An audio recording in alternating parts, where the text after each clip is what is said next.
Hello friends. आज हम बात करेंगे क्लास 12th की इंग्लिश के पोइट्री सेक्शन की, जो कि है 14 मार्क्स। जो कितने मार्क्स का है? 14 मार्क्स का टॉपिक डिस्कस करेंगे, जो कि बहुत आसानी से हम ये 14 मार्क्स प्राप्त कर सकते हैं। तो किस प्रकार से डिवाइडेशन है 14 मार्क्स का, वो देखते हैं। पहले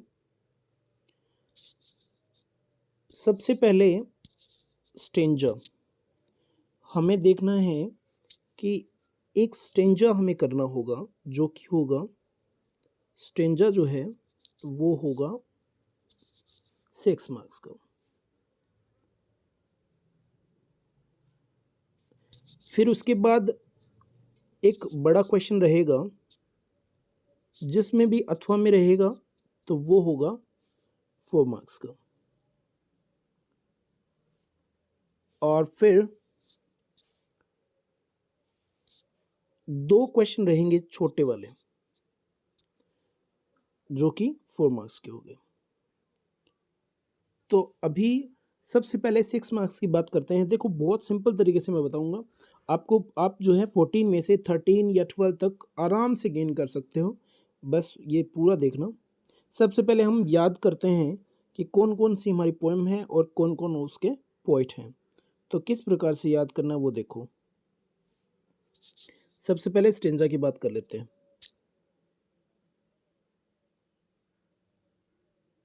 स्टेंजा में सबसे पहले हमें रेफरेंस लिखना होता है। Reference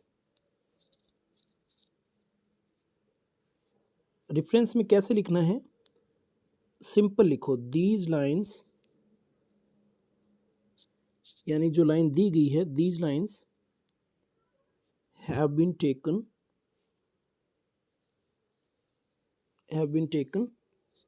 from the poem.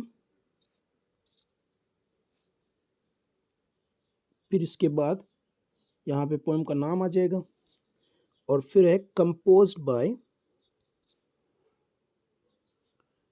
यहाँ पे पोएट का नाम आ जाएगा। तो ये तो रहेगा हमारा रेफरेंस। यहाँ से हमें मार्क्स मिलने शुरू हो जाते हैं। अगर आपका रेफरेंस सही है तो आपको निश्चित रूप से 3 मार्क्स तक, 3 मार्क्स तक आप गेन कर सकते हो। किस प्रकार से? अगर आपका रेफरेंस सही है तो कॉन्टेक्स्ट में आप कोई भी उन्हीं में से लाइन ऐड करके लिख सकते हो। एक्सप्लेनेशन में थोड़ा सा आपको चेंज करके लिखने की ज़रूरत है, उसमें भी मार्क्स मिल जाते हैं। तो किस प्रकार से रेफरेंस, तो इस प्रकार से लिखा जाएगा, these lines have been taken from the poem, poem का नाम और फिर कंपोज बाय। इसमें आपको पोएम का नाम याद होना चाहिए और उसके पोएट का नाम याद होना चाहिए। तो किस प्रकार से याद करेंगे? देखो, सबसे पहले, अच्छा 1 मिनट, कॉन्टेक्स्ट और बता देता हूँ किस प्रकार से होगा। तो कॉन्टेक्स्ट में होगा, कॉन्टेक्स्ट में आपको इन दिस स्टेंजा या इन दीज लाइन्स ऐसे लिख सकते हो। इन दिस स्टेंजा द पोइट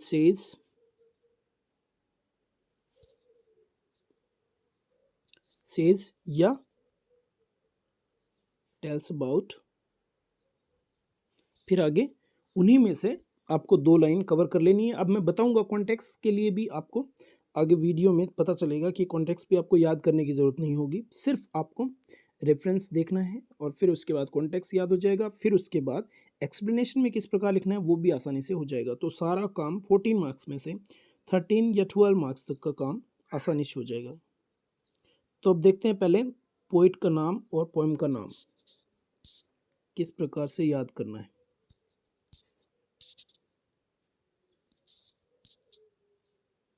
तो सबसे पहले पोएम है,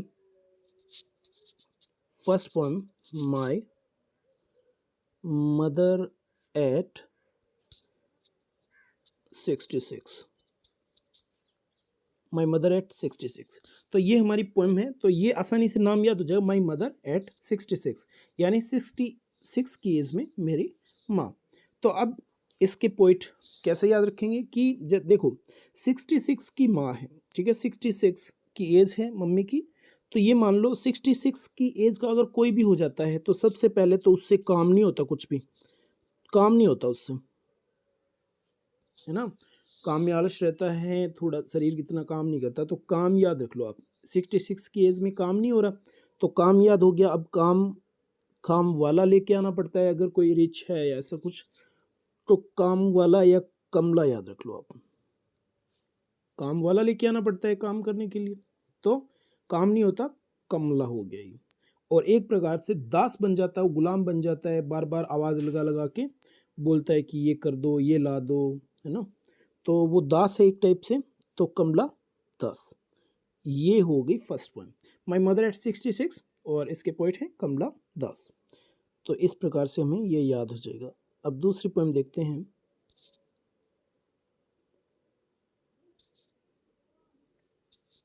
दूसरी पोएम है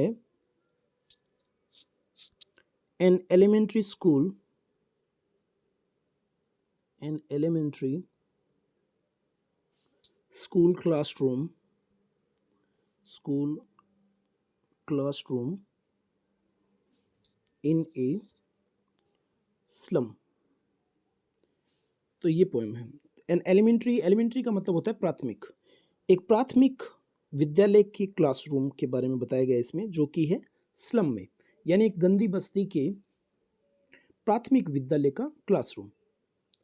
तो अब इसमें आप देख सकते हो, इसमें यहाँ पे एस है, फिर यहाँ पे एस है, डबल एस याद रखना आपको, स्कूल और स्लम। तो डबल एस का याद रख के आप ऐसे कर सकते हो, डबल एस। एक तो हो गया एस से हो गया स्टेफन, स्टेफन, और दूसरा है स्पेंडर, यानी डबल एस हो गया ये, स्टेफन स्पेंडर। ये इसके पोइट रहेंगे, Stephen Spender, school, slum, double S. तो ये याद रह जाएगा, स्टेफन स्पेंडर। अब बात कर रहे हैं तीसरे पोएम की। बहुत आसानी से याद हो जाएगा। एक इनके कुछ शब्द आपको याद रखने, अगर आपको बिल्कुल नहीं आता कुछ भी तो आप शब्द याद रख सकते हो कि ये वाले शब्द जो हैं ये बताते हैं कि कौन सी पोएम है। तो इनमें प्रत्येक स्टेंजा में से कोई ऐसे शब्द आप याद रख सकते हो कि इन शब्दों से पहचान हो जाएगी कि ये वो वाली पोएम है। अब तीसरी पोएम देखते हैं। थर्ड पोएम है हमारी कीपिंग क्वाइट। कीपिंग क्वाइट, एक minute, keeping quiet, keeping quiet यानी शांत रहो। तो पैब्लो नेरूडा जो है वो हमेशा ये बात बोला करते थे, पैब्लो नेरूडा, कि शांत रहो, आप लोग शांत रहो। इसमें देखना है कीपिंग क्वाइट पैब्लो नेरूडा, तो आप ऐसे याद रख सकते हो, शांत रहो पैग्लो, शांत रहो पैग्लो। पैग्लो मतलब पैब्लो को पैग्लो बना लो, कि शांत रहोगे तो पैग मिल जाएगा। कीपिंग क्वाइट थोड़ा सा अलग जा रहा है टॉपिक, पर याद रखने के लिए, कीपिंग क्वाइट पैब्लो नेरूडा, शांत रहो पैग्लो, कीपिंग क्वाइट पैब्लो। नेरूडा नहीं रहा तो फिर, है ना, पैब्लो नेरूडा, ये याद रख लेना। एक ऐसा बंदा है जो बार बार शांत रहने के लिए बोलता था कि चुप हो जाओ, चुप हो जाओ, कीपिंग क्वाइट, शांत रहो। तो बहुत अच्छी पोएम है ये इसमें बताया गया है कि अगर हम मान लो शांत रह के देखें तो हमें सब कुछ पता चलेगा कि हम क्या गलत कर रहे हैं और क्या हमें करना चाहिए। ठीक है, एक अजीब प्रकार की शांति हमें मिलेगी, हमारा खुद का आकलन होगा। तो अब नेक्स्ट पोएम देख रहे हैं जो कि है फोर्थ, और उसका नाम देखते हैं, अभी याद हो जाएगा। फोर्थ पोएम है a thing of beauty, a thing of beauty. Writing थोड़ी सी खराब जैसी हो रही है, ध्यान कर लेना। ए थिंग ऑफ ब्यूटी, तो यहाँ पे आपको ध्यान रखना है, ब्यूटी शब्द आया, ए थिंग ऑफ ब्यूटी यानी एक चीज़ की सुंदरता। तो सुंदरता से याद रख लो कि अभी सर्वे में पीछे जॉन अब्राहम को मतलब सम्मान, वो उसमें आया था नाम उसका सुंदरता की वजह से, जॉन अब्राहम जो एक्टर हैं। तो जॉन के लिए याद रख लो, ब्यूटी से याद रख लो जॉन, काफ़ी हैंडसम है वो, जॉन केट्स, ठीक है। किट्स ये इनका सरनेम हो गया, जॉन किट्स। तो जॉन किट्स याद रह जाएगा, जॉन वो जॉन नहीं है ये, फिर भी ब्यूटी से याद हो जाएगा जॉन, ब्यूटी जॉन, सुंदर कौन, जॉन, ठीक है, जॉन किट्स। अगर आप जॉन भी लिख देते हो ना तब भी मतलब कुछ मिलेगा आपको, ऐसे नहीं कि गलत माना जाएगा, जॉन किट्स। तो ये पूरा नाम हो गया और जॉन इसका याद रख लोगे आप नाम, जॉन किट्स। तो अब नेक्स्ट देखते हैं पांचवी पोएम। पांचवी पोएम है ए रोड साइड स्टैंड, ए रोड साइड स्टैंड। तो इसमें आप याद रख सकते हो रोड साइड स्टैंड में कि रोड दे रखा है, ठीक है, रोड से ही याद रख लो Robert, Robert Frost, Robert Frost, road से रॉबर्ट, रॉड रॉबर्ट, फ्रॉस्ट, ठीक है। रोड साइड स्टैंड के लोग जो हैं फ्रस्ट्रेटेड हो जाते हैं, मतलब बहुत चिढ़ जाते हैं क्योंकि उनको सही टाइम पे सब कुछ सही नहीं मिलता, तो इस वजह से रॉबर्ट फ्रॉस्ट, फ्रस्ट्रेटेड से याद रख सकते हो कि रॉबर्ट जो है बड़े फ्रस्ट्रेटेड रहता है, रॉबर्ट फ्रॉस्ट, ठीक है, ये याद हो जाएगा। अब लास्ट पोएम और देख लेते हैं। लास्ट पोएम है सिक्स्थ, जो कि है सिक्स्थ पोएम कौन सी है, aunt Jennifer's tiger, aunt Jennifer's tigers. तो यहाँ पे आप देख सकते हो कि जेनिफर्स टाइगर, आंट जेनिफर ये नाम हो गया, जेनिफर आंट है, टाइगर्स। तो इसमें आप देख सकते हो कि उनके टाइगर हैं, यानी टाइगर को वही पाल सकता है, घर में रख सकता है जो कि रिच हो, यानी टाइगर को अफोर्ड करना कोई आम बात नहीं है। तो इसका ऐड करता हूँ मैं, एक बात ऐड कर रहा हूँ, तो ऐड से याद हो जाएगा एड्रीन, ठीक है, एड्रियन, एड्रियन है वैसे इसकी उच्चारण इसका एड्रियन होता है, एड्रियन, एड्रियन रिच, रिच मतलब अमीर, जो अमीर होगा वही टाइगर को रख सकता है, अमीर लोग ही टाइगर को पालते हैं, टाइगर को रख सकते हैं, क्योंकि बिल्ली पालना बड़ा मुश्किल हो जाता है। तो एड्रियन रिच, ठीक है, ये इसके पोइट रहेंगे, aunt Jennifer's tigers, Adrienne Rich. तो ये देखो इसमें ये भी याद करने लायक चीज़ है, ए यहाँ पे भी ए, आंट एड्रिन रिच, ठीक है, एड्रिन ऐड कर लेना, आंट में ऐड कर लेना एड्रीन, और फिर टाइगर की वजह से हो गया रिच, ठीक है। तो ये हमें पोएम याद हो गई, एक बार फिर देख लेना कैसे याद हो जाएगा। तो बहुत सिंपल है, बहुत मतलब आसानी से आप 14 प्राप्त कर सकते हैं। अब मैं क्या बताने वाला हूँ, अब जैसे कोई भी स्टेंजा आप करोगे, कोई भी स्टेंजा करोगे, उसमें जैसे पहले क्या होगा, रेफरेंस, रेफरेंस, रेफरेंस के बाद में होगा context.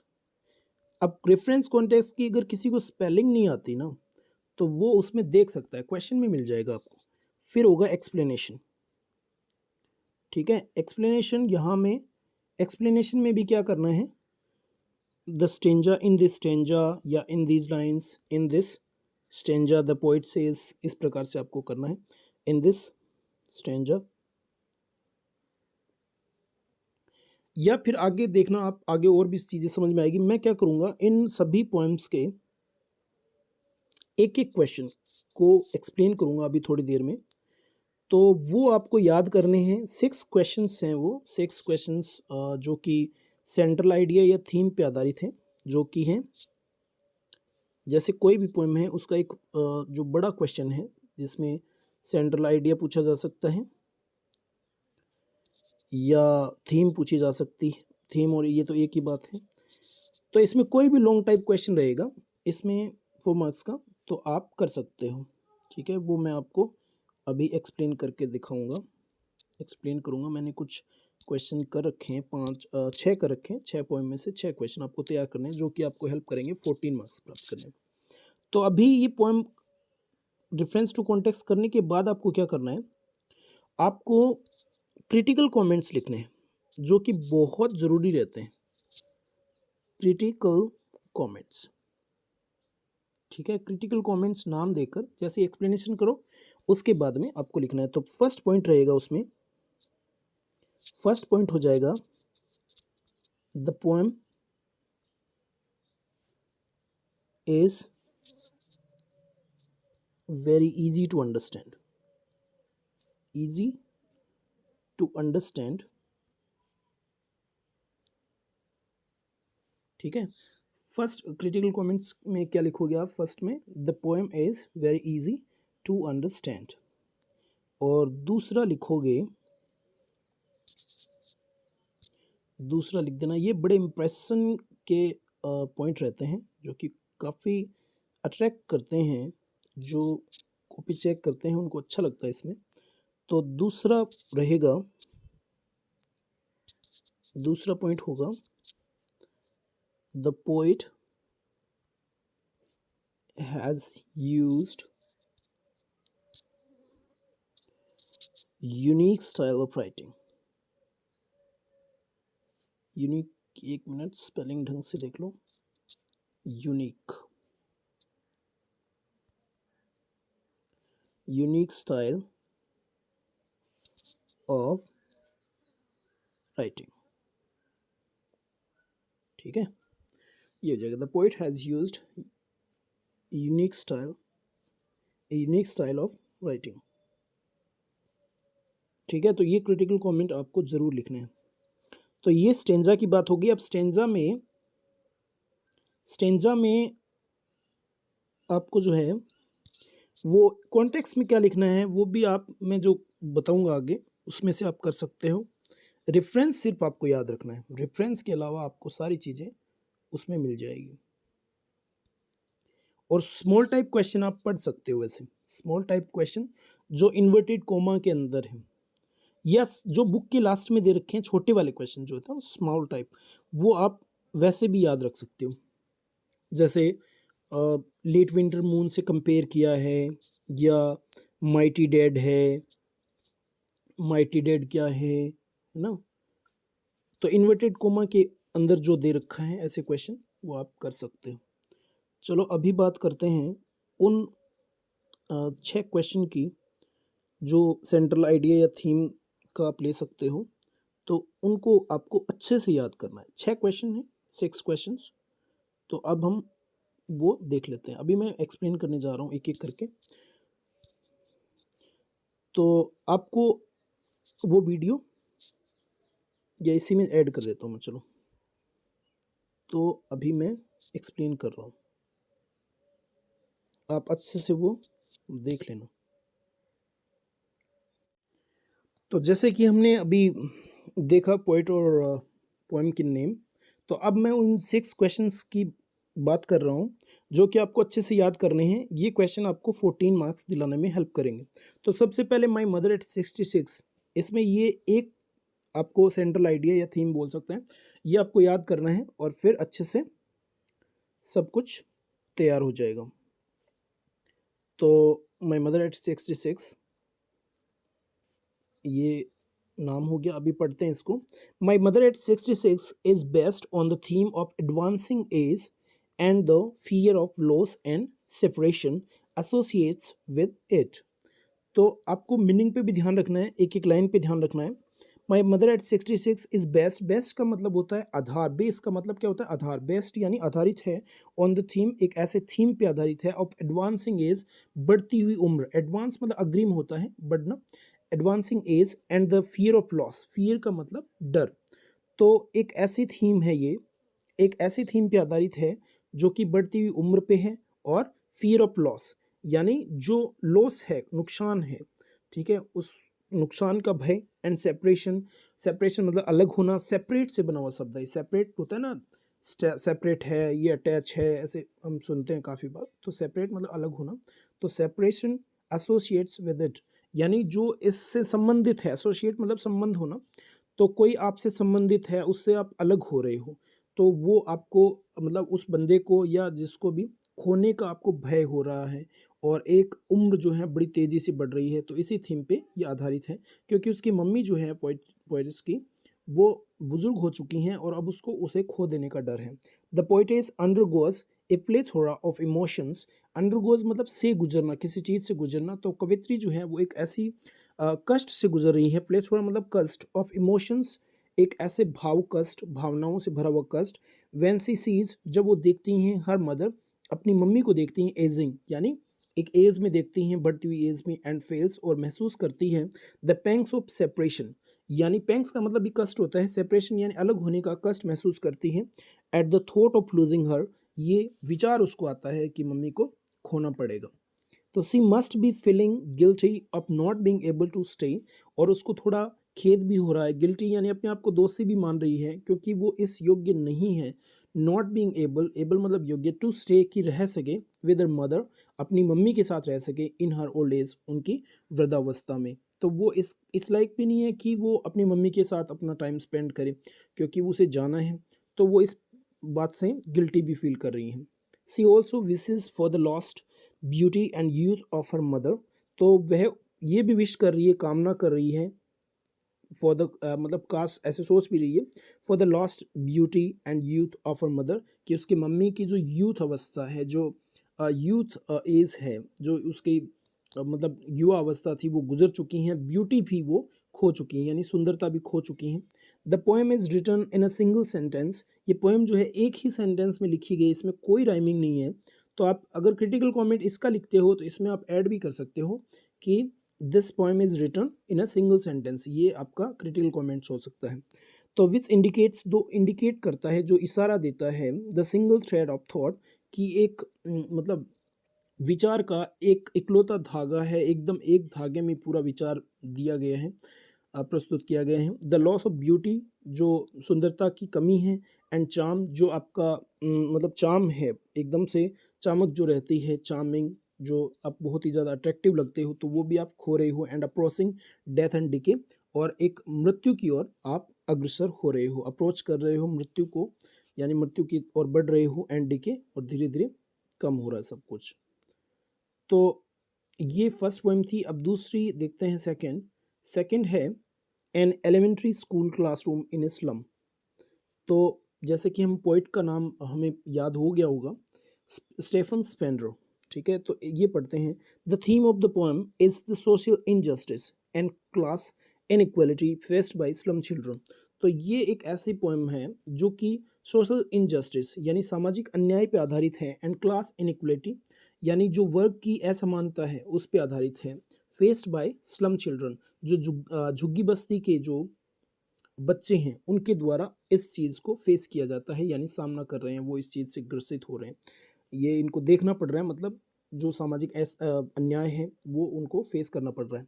The poet presents this theme firstly by using vivid imaginary to describe the pathetic condition of the slum children.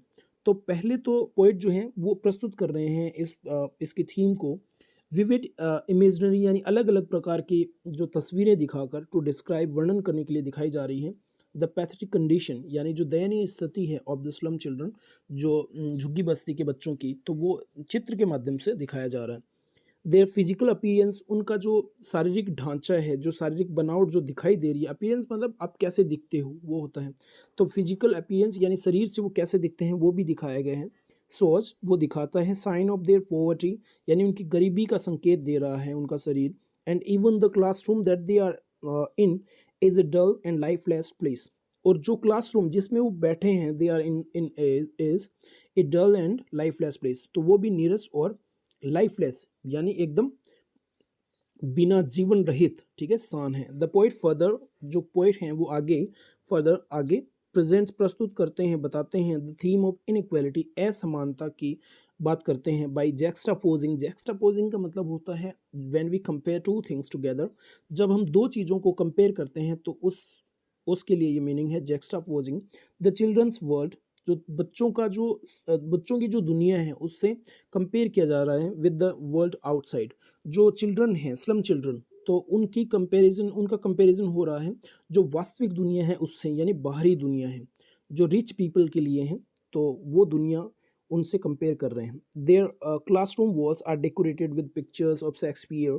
तो जो उनका क्लासरूम है जो चिल्ड्रन का, उनकी वॉल पे यानी दीवार पे डेकोरेट किया गया है, सजाया गया है, बनाया गया है with pictures of Shakespeare. Shakespeare जो इंग्लिश के पोइट हैं, महान पोइट, ग्रेट पोइट, तो उनकी तस्वीर वहाँ पे दी गई है। और ये इनकी एक खास बात और है, शेक्सपियर जो है इन्होंने अभी तक जो भी पोएम लिखी है तो वो मतलब रिच लोगों के लिए लिखी है। जैसे मान लो उसमें प्रेम का रहता है, प्रेम या सुंदरता, ठीक है, तो नेचर के बारे में, तो ये चीज़ें लिखी है उन्होंने। तो उन्होंने कभी गरीबी या मतलब स्लम चिल्ड्रन इनके लिए नहीं लिखा, तो इस वजह से वो थोड़ा सा यहाँ पे गलत माना जा रहा है। That of a beautiful valley, जिन्होंने ब्यूटीफुल मतलब सुंदर घाटी दिखाई है, एंड ऑल्सो ए मैप, एक मैप भी दिखाया है।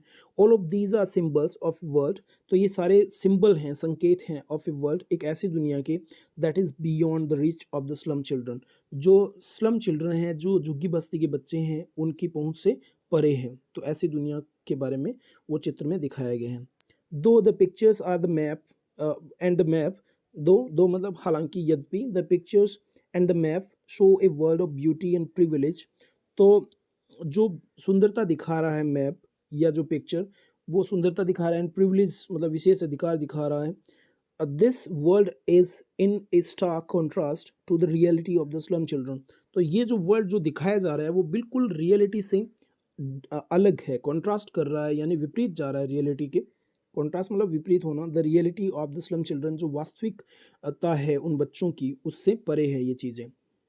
द पोइट एम्फेसाइजेज मतलब कोई बात को हम जब मतलब प्रभाव के साथ बोलते हैं तो एम्फेसाइजेज होता है वो।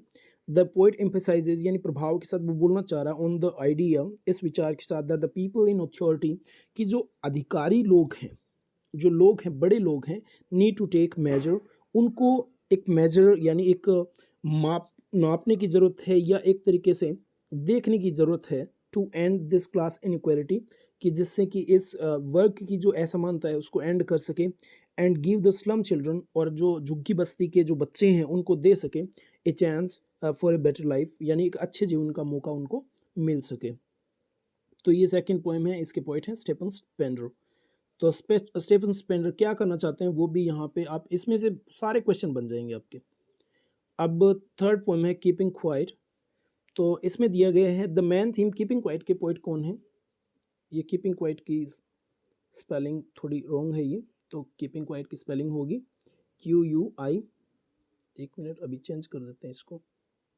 कीपिंग क्वाइट की स्पेलिंग होगी QUIET, ठीक है, ET, ये लो हो गया। तो कीपिंग क्वाइट की बात करते हैं। इसके पोइट कौन है? पैब्लो नेरुडा, जो हमने अभी सीखा है, जाना है, याद हो गया होगा। The man theme of the poem keeping quiet is peace, fraternity and unity. तो द मेन थीम यानी जो मुख्य शीर्षक है इसका, जो मुख्य टाइटल है इस पोएम का, कीपिंग क्वाइट का, वो है पीस यानी शांति। फर्टर्निटी का मतलब होता है भाईचारा, इसकी जगह आप ब्रदरहुड भी लिख सकते हो, भाईचारा। एंड यूनिटी का मतलब होता है एकता, यूनाइटिंग। यूनियन याद रख सकते हो, यूनियन मतलब एकता, ठीक है। यूनियन से ये यूनाइट से यूनिटी ऐसे बना हुआ है। थ्रू आउट द पोएम यानी पूरी पोएम के दौरान, थ्रू आउट का मतलब पूरे टाइम में, पूरे समय। थ्रू आउट द डे यानी पूरे दिन, थ्रू आउट द ईयर यानी पूरे साल, थ्रू आउट द पोएम यानी पूरी पोएम में। The poet talks about distraction, तो पोएट हैं वो डिस्ट्रैक्शन के बारे में बात करें, विनाश के बारे में। डिस्ट्रैक्शन का मतलब विनाश, कोज्ड बाई, जो कि किसके कारण से हो रहा है? बाई ग्रीड एंड सेल्फिशनेस, यानी लालच और स्वार्थता की वजह से जो हो रहा है। तो आपको क्या करना है, जो भी स्टेंजा है, स्टेंजा में अगर आप देखते हो कोई लाइन, तो उन लाइन को आप पढ़ते ही आपको ये लाइन ध्यान में आ जाएगी, यानी इसमें से आप कॉन्टेक्स्ट कर सकते हो, ठीक है। और ये आपको एक्सप्लेनेशन में भी ऐड करने को मिल सकता है, ठीक है। तो ये अच्छे से तैयार कर लोगे आप, एक बार स्टेंजा देखोगे ना, तो स्टेंजा में आपको अच्छे से पता चल जाएगा कि इसमें से कौन सी लाइन हमें कॉन्टेक्स्ट में डालनी है। तो आप डायरेक्ट यहाँ से 2 लाइन 3 लाइन उठा के वो आप डाल सकते हो आराम से, तो वो पूरे में से पूरे मार्क्स आपको दिला सकता है। और ये पूरी पोएम जो है पूरी पोएम का ये आप 4 मार्क्स में, मतलब जो 4 मार्क्स का क्वेश्चन रहता है उसमें कर सकते हो। उसमें 2 क्वेश्चन होंगे, एक ज़रूर आपको थीम का या ऐसे मिलेगा, अगर ना मिले तब भी आप ये कर सकते हो। तो आगे देखते हैं। We are destroying our environment, हम अपने पर्यावरण को विनाश कर रहे हैं, पर्यावरण का विनाश कर रहे हैं। कैसे विनाश कर रहे हैं? किलिंग आर ब्रदर्स, अपने भाइयों को मारते हुए, एंड हर्टिंग आर सेल्स, यानी खुद को नुकसान करते हुए, खुद का नुकसान कर रहे हैं, खुद को चोट पहुंचा रहे हैं। हर्टिंग मतलब चोट पहुंचाना। And while doing all this, और ये करते समय वी नेवर इंट्रोस्पेक्ट, यानी हम बिल्कुल इंट्रोस्पेक्ट नहीं कर रहे हैं, यानी खुद का मतलब खुद के बारे में नहीं सोच रहे हैं। इंट्रोस्पेक्ट का मतलब होता है अंतर्मुख, यानी खुद के बारे में आकलन करना कि हम क्या कर रहे हैं। आरसेल्व्स यानी खुद का, एंड आर एक्शंस, और हमारे कार्यों का आकलन नहीं कर रहे हैं, इस वजह से हमें नुकसान हो रहा है। अकॉर्डिंग टू द पोएट, यानी पोएट के अनुसार, if we stop doing everything, अगर हम सब कुछ करना बंद कर दें, अचानक से अगर हम सारी चीज़ें रोक दें, क्या क्या चीज़ें, लाइक जैसे वॉर्स यानी युद्ध रोक दें, लड़ाई रोक दें, डिफॉरेस्टेशन यानी जंगलों की कटाई रोक दें, इंडस्ट्रियलाइजेशन यानी औद्योगिकरण रोक दें, किलिंग ऑफ एनिमल्स, जानवरों को मारना बंद कर दें, हार्टिंग आवरसेल्व्स, और खुद को चोट पहुंचाना बंद कर दें, and instead remain still and keep silence, और इंस्टेड की बजाय, इंस्टेड का मतलब की बजाय, remain still and keep silence, यानी ये स्थिर रहना और चुप रहने की बजाय, we will be able to feel a strange happiness, यानी हम उस वक्त क्या महसूस करेंगे? एक अजीब प्रकार की खुशी महसूस करेंगे। अगर हम सारे काम रोक देंगे, एकदम एकदम से शांत हो जाएंगे, साइलेंट हो जाएंगे, तो हम एक अलग प्रकार की जो खुशी है, ठीक है, वो महसूस करेंगे। We will be able to introspect, और हम खुद का आकलन करने में भी योग्य हो पाएंगे। आर इनर सेल्फ, यानी अंतरात्मा में क्या है, विच आस्कस, जो हमें पूछ रही हैं, जो हमसे पूछती हैं, टू स्प्रेड लव, कि हमें प्यार फैलाना चाहिए, and United instead of hate and greed, यानी एकता फैलानी चाहिए के बजाय, किसकी बजाय? नफरत और लालच की बजाय। तो ये अच्छी पोएम है, और इसमें से आप पूरा का पूरा, अगर आप मान लो एक्सप्लेनेशन में अगर डालोगे ना आप, तो ये भी आपका सही हो जाएगा। तो क्रिटिकल कमेंट नीचे आ जाएंगे और बहुत अच्छे से हो पाएगा। तो आगे पोएम में दे रखा है। नेक्स्ट है thing of beauty. Thing of beauty, a thing of beauty, इसके कौन है? जॉन केट्स, ठीक है, आपको याद रखना है। The poem a thing of beauty gives A message, एक मैसेज दे रही है ये, दैट ब्यूटी नेवर डिमिनिशेस और फेड्स, यानी सुंदरता जो है कभी खत्म नहीं होती, कम नहीं होती। We can choose to see beauty in the most simple and common things around us, कि हम जो है, वी कैन चूज, यानी हम चुन सकते हैं, to see beauty in the most simple and common things around us, कि हमें छोटी छोटी चीज़ों की सुंदरता देखने को मिल सकती है, आराम से हम देख सकते हैं। बट दिस ब्यूटी, लेकिन ये जो सुंदरता है, becomes a source of unending Joy for us, लेकिन ये छोटी छोटी जो सुंदरता है, ये भी हमारे लिए असीमित आनंद का काम करती है, यानी ऐसा स्रोत है जो काफ़ी टाइम तक चल सकता है। डिस्पाइट द फैक्ट, इस तथ्य के बावजूद, that our lives are full of sorrow, यानी हमारा जो जीवन है वो दुख से भरा हुआ है, एंड सफरिंग, और कष्ट से भरा हुआ है, इसके बावजूद हम क्या कर सकते हैं? हम इंजॉय कर सकते हैं छोटी छोटी चीज़ों की सुंदरता देखकर। द ब्यूटीफुल थिंग्स अराउंड अस, जो सुंदर सुंदर चीज़ें हमारे आसपास है, अराउंड अस यानी हमारे आसपास है, गिव अस द स्ट्रेंथ, वो हमें देती है, स्ट्रेंथ देती है, यानी ताकत देती है, टू इंड्योर, इंड्योर का मतलब होता है फेस करना, सहन करना, ठीक है, सहन करने की ताकत देती है। द सैडनेस ऑफ लाइफ, जो जीवन के दुख हैं, ठीक है, उनको सहन करने की ताकत देती हैं। They dispel the dark clouds of sorrow, तो वो क्या करते हैं? नेचर जो है, जो सुंदरता है, वो क्या करती है? डार्क क्लाउड्स, जो अंधकार में बादल हैं, ऑफ सोरो यानी दुख के, उनको डिस्पेल कर देती हैं, गायब कर देती हैं, and gives us a reason to keep living, और हमें जीवित रहने का या बने रहने का कारण देती है, कि हम किस प्रकार से हम जो है अपना जीवन जारी रखें। तो ये पोएम थी, छोटी सी पोएम है ये भी। तो ये छोटे छोटे हैं, आपको याद हो जाएंगे आराम से, ये अच्छे से याद कर लोगे 14 मार्क्स तक पहुंच जाओगे। फिर है रोड साइड स्टैंड, तो इसके पोइट हैं कौन है? Robert Frost. तो the poem a roadside stand is the artist request for thought for the helplessly low individuals who work tirelessly yet their lives have indicate to advancement। तो poem roadside stand is artist request, एक artist की request है for thought for helplessly, कि असहाय, helplessly, और लो individuals, जो असहाय लोग हैं उनके बारे में विचार किया जाए। इंडिविजुअल्स यानी व्यक्तिगत रूप से जो मतलब वाकई में असहाय लोग हैं। जो रोड साइड स्टैंड यानी जो ठेला लगाते हैं या रोड साइड जिनकी शॉप रहती है, या एक प्रकार से आप ले सकते हो जो ग्रामीण एरिया है उनके बारे में बताया गया है। गाँव के लोग जिनके साथ खोखले वादे किए जाते हैं और उनको मतलब फिर आगे देखा नहीं जाता है, तो उनके लिए हमें उनको ऊपर उठाना है। अगर ग्रामीण क्षेत्र का विकास हो जाता है तो अपने आप शहरी क्षेत्र का होगा और देश का विकास होगा। तो उनके लिए बोला गया है हु वर्क टायरलेसली, जो मतलब गांव के लोग क्या करते हैं, बहुत टायरलेसली यानी बिना थके काम करते रहते हैं। Yet their lives have indicates no advancement, यानी इतनी मेहनत करने के बावजूद उनका जो जीवन है वो कोई प्रगति नहीं कर रहा है, एडवांसमेंट नहीं कर रहा है। कोई इंडिकेटेड नो एडवांसमेंट यानी कोई इशारा नहीं है ऐसा कि उनकी प्रगति होगी। ही कम्युनिकेट्स हिज टॉर्मेंट, यानी वो अपनी कष्ट देने वाली चीज़ या कष्ट देने वाले व्यक्तियों के बारे में कम्युनिकेट बात करते हैं। Eight there PT and distress and looks for help, और दया, तनाव या दुख, ठीक है, डिस्ट्रेस टेंशन मान सकते हो।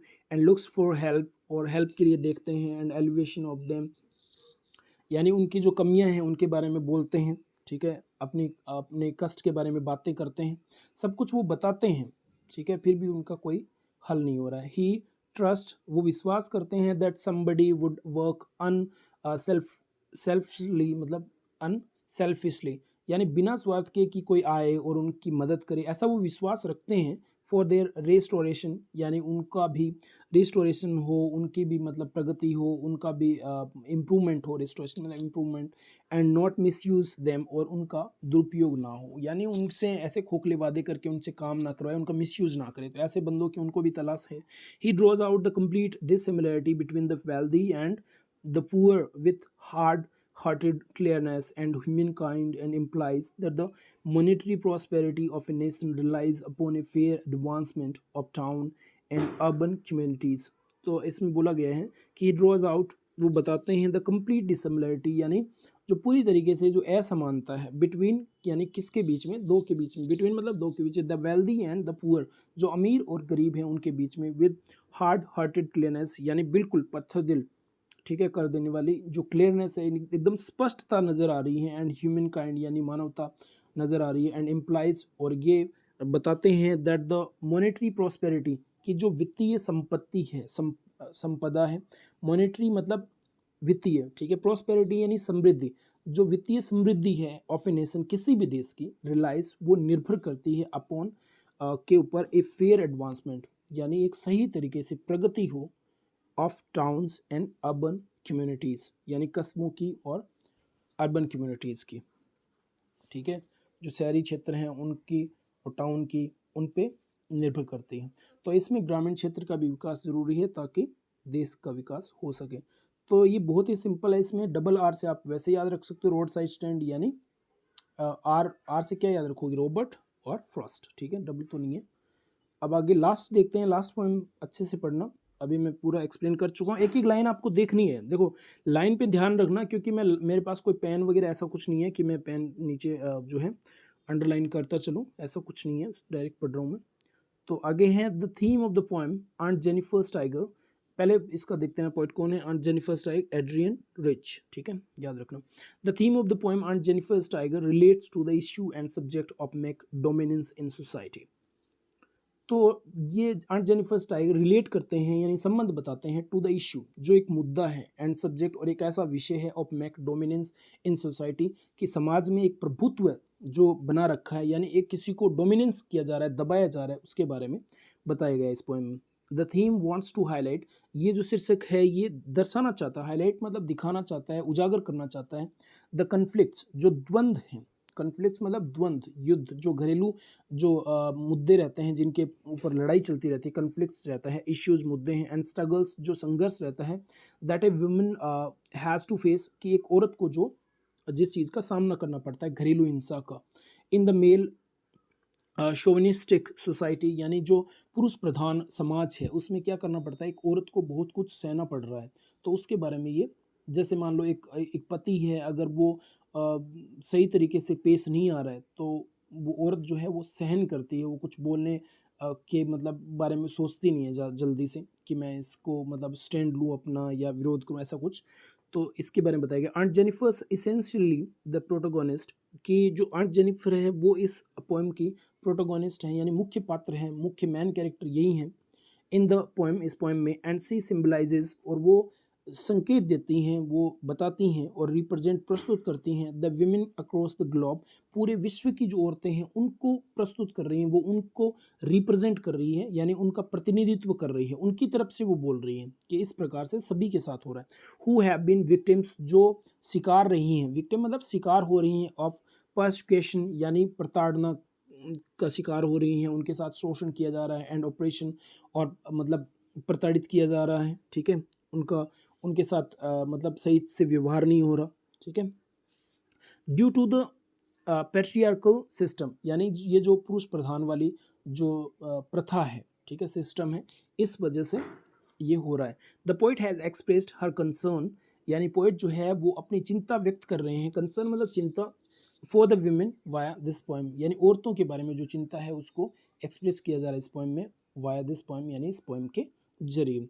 तो ये हो गई 6 पोएम, और 6 पोएम के अलग अलग जो हैं क्वेश्चन है। तो ये आपको क्या करना है, 4 मार्क्स का जो क्वेश्चन रहेगा उसमें 2 दे रखे होंगे, तो एक आपको इसमें से मिल जाएगा, आप उसमें कर सकते हो। लॉन्ग टाइप में जो भी होगा उसमें पोएम का नाम दे रखा होगा, तो आपको याद होगा, तो आप अच्छे से वो कर पाओगे। तो ये आपको उसमें भी काम देगा, और एक्सप्लेनेशन में भी आप इसको डाल सकते हो। कॉन्टेक्स्ट के लिए भी आपको जो भी लाइन आप पढ़ोगे उसमें आपको पता चल जाएगा कि इनमें से कौन सी लाइन कॉन्टेक्स्ट के लिए सही है, अगर आपको ये याद होगा तो ये इतना सा काम, ये एक वीडियो आपको 14 मार्क्स दिलाने में हेल्प करेगा। तो मैं समझता हूँ कि आप अच्छे से पढ़ोगे, और देखो नंबर आपके लिए ज़रूरी है, तो एक बार 2 बार जितना मर्जी आप पढ़ इसको वीडियो को वॉच कर सकते हो, और अगर कोई चीज़ पूछनी हो तो आप कमेंट बॉक्स में पूछ भी सकते हो, ठीक है। तो इस वीडियो के साथ ही मैं ये एंड कर रहा हूँ, आगे भी और वीडियो डालूँगा, तब तक आप वीडियो वॉच करते रहिए, अच्छे से पढ़ते रहिए, बहुत कम टाइम बचा है एग्ज़ाम के लिए। Thank you.